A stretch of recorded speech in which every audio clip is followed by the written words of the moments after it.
Everybody in this room wants two things. Everybody wants to be successful and everybody wants to be happy. But I'm gonna tell you what you're gonna have to do. You're gonna change your mindset.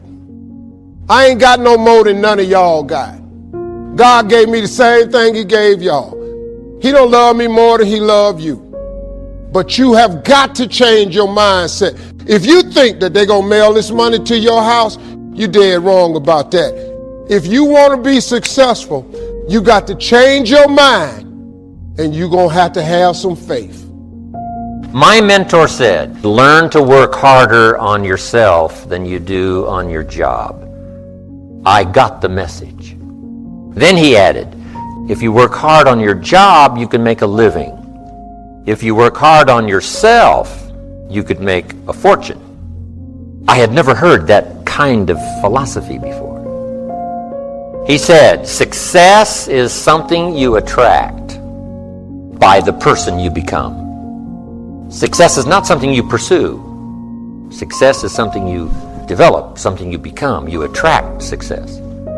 To attract attractive people, you must be attractive. To attract committed people, you must be committed. So the whole key to unlock all the treasures is by your own personal development. And then he added one more, which is so important. Here it is. What you become is much more valuable than what you get. The major question to ask on the job is not what am I getting here? The major question to ask on the job is what am I becoming here? Because what you become attracts. If you become cynical, you attract cynicism. So this whole subject of personal development was so vitally important to me. I was a millionaire by age 31. And that was just the economic part of it. It was unbelievable.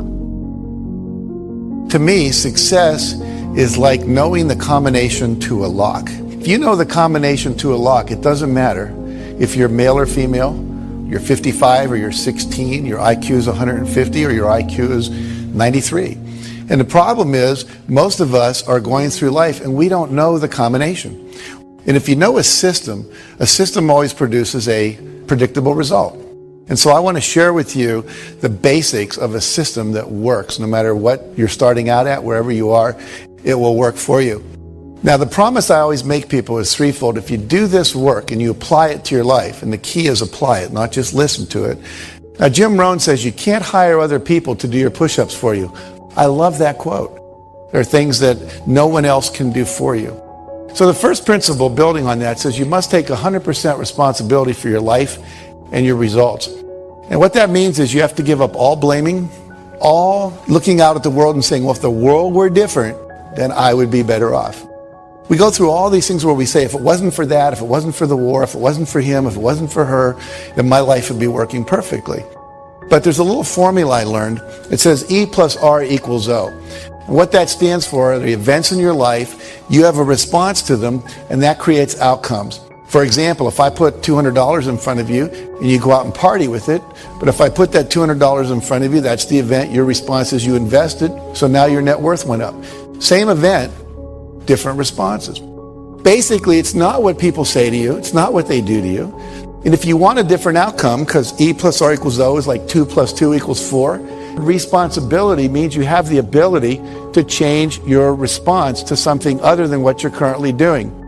So basically, we are responsible to change our behavior until we get the outcomes we want.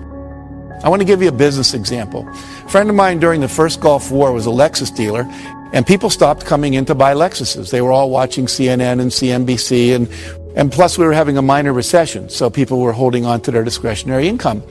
He said to his staff, E plus R equals O. There's a war. Our response is we've been doing the same thing. We better do something different. So they tried 4 things. They said, if the people aren't coming to us, let's take cars to where they are.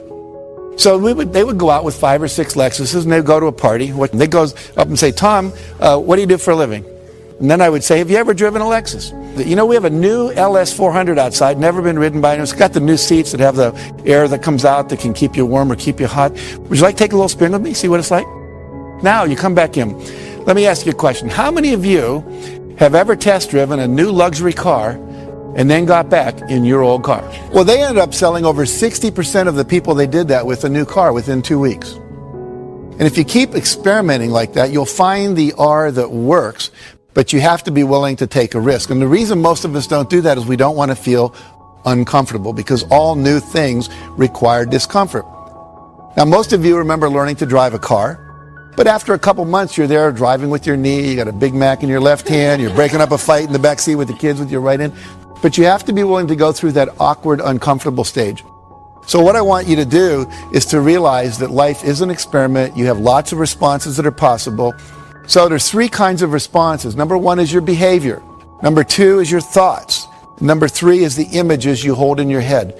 What you say and do, the thoughts you think, and the imageries that you hold inside your head. When you say, I can't, when you focus on your failures instead of your successes, and when you surround yourself with people who are judgmental rather than encouraging and empowering, it actually has a physical effect on you. So we have to be very careful where we place ourselves and who we hang out with and who we surround ourselves with. And one of the principles here is you have to eliminate the phrase, I can't, from your vocabulary. I'll try. Those are all ways of saying I'm not capable. Henry Ford said, whether you think you can or think you can't, either way, you're right.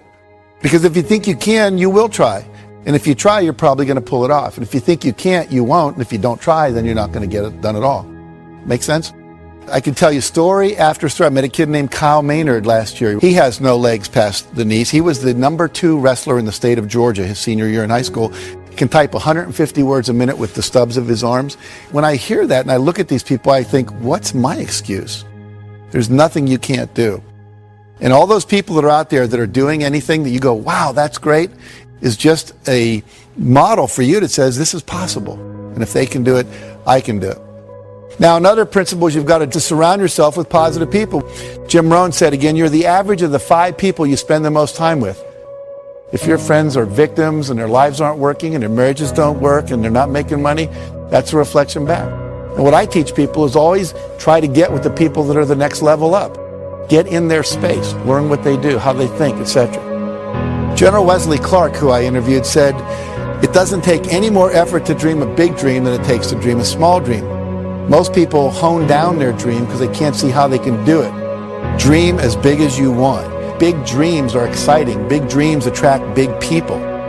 Walt Disney said, if you can dream it, you can do it. You may have to learn some new skills. You may have to partner up with some people. But all of that is possible if you'll simply dream the big dream. Does that make sense? So trust your dreams. Here's what I realized, that if you're not willing to take a chance on you and reach beyond your comfort zone, you never discover the greatness that you have within yourself to experience more. Do something beyond your comfort zone. Learn something new so you can see what's in you. So you want to maximize this time. You want to make your move right now. If you're not willing to learn anything new, no one can help you. But if you're willing to learn something new, no one can stop you. So the people that are going to come out on top, they're hungry. Most people are conditioned to do just enough to keep from getting fired, where they've been paid just enough to keep from quitting. You got to be hungry. You have to get your stuff together. Doing just enough to get by? No. Anything can be mastered if you're willing to put in the time and focus yourself on learning how to do that to make yourself stand out. Do not go where the path may lead. Go where there's no path and leave a trail.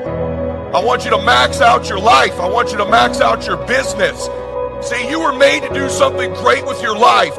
Every single day has to be a pursuit to get better, to grow. You got to get a little bit more intense. You got to stop being so dadgum casual.